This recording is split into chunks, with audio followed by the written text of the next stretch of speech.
woke up at the time bairns come hame for the skill. Their voices went screaming by my windowsill.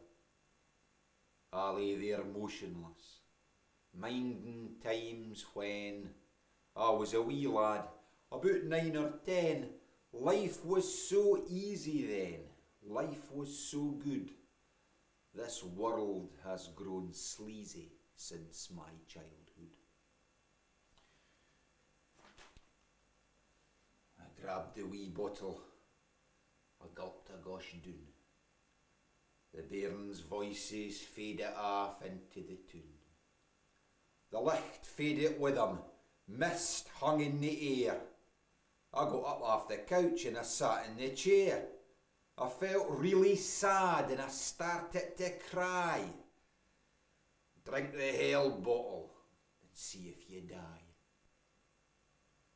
So I wrote out a note in the time-honoured manner and proceeded to drink the wee bottle doon in a wanner.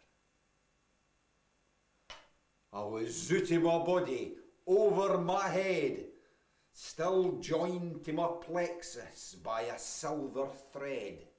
I watched myself heave and choke on my vomit.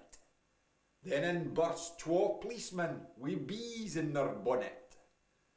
A big zipper opened up right across the flare, and I went spinning down the hole like in my worst nightmare.